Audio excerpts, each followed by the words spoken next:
boleh menafsirkan undang-undang itu menurut aturan itu adalah advokat, jaksa, hakim, ya, polisi. Bukan dia yang bisa menafsirkan masuk atau tidak masuknya, dan polisi.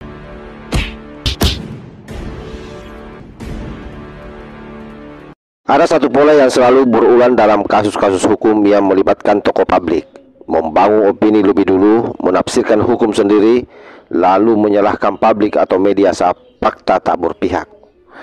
Terbaru, Roy Suryo, mantan menteri, mantan anggota DPR RI, kini jadi tersangka moral di hadapan publik. Ia menyatakan bahwa dirinya tidak bisa dijerat dengan undang-undang IT dalam kasus penyebaran fitnah soal ijazah Presiden Jokowi. Pernyataan yang janggal, bahkan sangat berbahaya kalau dibiarkan. Yang boleh menafsirkan undang-undang itu menurut aturan itu adalah advokat, jaksa, hakim, ya, polisi. Bukan dia yang bisa menafsirkan masuk atau tidak masuknya, dan polisi. Sekretaris Jenderal Pradi Bersatu Ade Darmawan menanggapi pernyataan Roy Suryo terkait penafsiran Undang-Undang Informasi dan Transaksi Elektronik dalam kasus dugaan ijazah palsu. Sebelumnya, Roy Suryo menyebut Undang-Undang ITE tidak layak dijadikan dasar untuk mempidanakan kasus ijazah palsu. Ia juga menilai Undang-Undang ITE kerap digunakan secara sewenang-wenang dan menimbulkan banyak korban. Namun Ade Darmawan menegaskan bahwa penafsiran undang-undang bukanlah wewenang Roy Suryo. Ia pun menjadi Roy Suryo yang bukan berlatar belakang hukum tapi berani menafsirkan undang-undang. Menurut Ade, hanya advokat, jaksa, hakim, dan polisi yang berhak menafsirkan undang-undang secara sah. Dikutip dari Tribun News, pernyataan itu disampaikan Ade Darmawan di Polda Metro Jaya pada Selasa 10 Juni 2025. Menurutnya, pakar telematika itu tidak memiliki dasar hukum untuk menentukan pasal yang tepat dalam suatu perkara. Bahkan Ade mengatakan penafsiran keliru justru bisa mengaburkan proses hukum yang sedang berjalan. Jelas, Roy Suryo mencoba menutup kasus ini dengan suatu kalimat pendek: saya tidak bisa dijerat undang-undang IT. Tapi siapa dia? Seorang terdakwa? Seorang ahli hukum? Tidak. Jelas Roy Suryo adalah pihak yang sedang diadukan.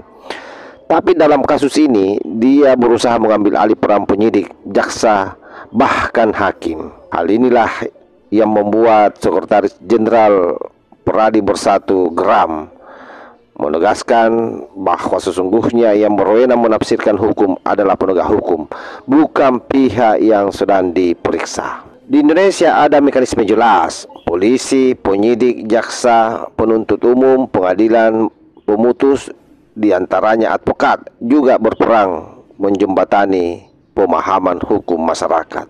Oleh karenanya, ketika Roy Suryo langsung membuat pernyataan bahwa undang-undang IT tidak bisa menyentuhnya, itu bukan bagian dari pembelaan hukum, itu adalah manuver komunikasi. Dia ingin menyatakan agar masyarakat percaya bahwa dirinya sudah bebas, bahkan sebelum proses hukum dimulai. Ini upaya membentuk opini publik, bukan menjalani proses hukum dengan kesatria. Ya, itulah Roy Suryo, sahabat ya. Jadi memang orang ini pasti sangat berupaya keras untuk lepas dari jeratan hukum, sehingga membuat manuver dan membangun komunikasi, narasi yang seolah-olah bahwa dirinya tidak bisa dijerat dengan undang-undang IT. Tapi ingat, sahabat, bahwa kasus ini lebih besar dari sekedar satu tokoh. Yang sedang dipertaruhkan ini adalah wibawa hukum di ruang publik. Kalau narasi Roy Suryo dibiarkan, akan muncul presiden buruk. Siapapun bisa bicara saya tak bisa dijerat hukum, hanya dengan membungkusnya dengan alasan politis. Karena itu saya kira sangat wajar kalau kemudian Sekjen Pradi Bersatu ini mendorong Polda Metro Jaya mempercepat penanganan kasus Roy Suryo. Karena hukum bagaimanapun tidak boleh takut hanya karena lawannya punya nama. Ya, Roy Suryo ini ya kita tahulah, mantan petinggi Demokrat di masa lalu, pernah menjadi menteri yang gagal, dan juga mantan anggota DPR RI. Sudah, jangan berlama-lama kasus ini. Ini adalah kasus yang viral, yang harus selesai dengan hukum, proses.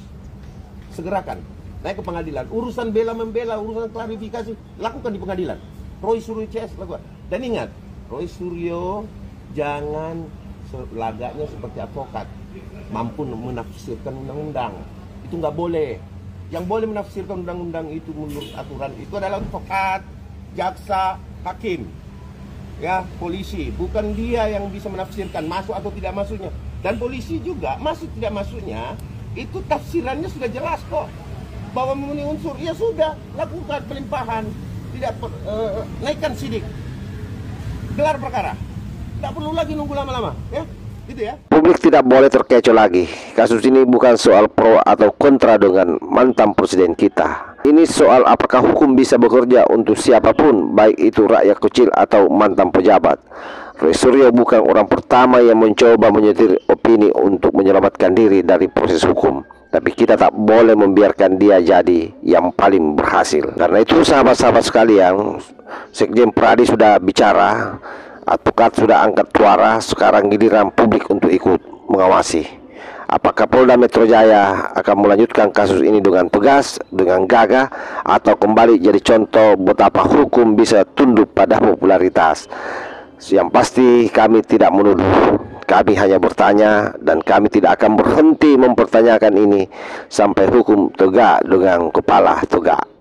Bagaimanapun juga, apa yang kita lakukan hari ini adalah bagaimana menyelamatkan bangsa kita dari orang-orang yang tidak waras. Wallahu muwaffiq ila aqwamit thariq. Wassalamualaikum warahmatullahi wabarakatuh.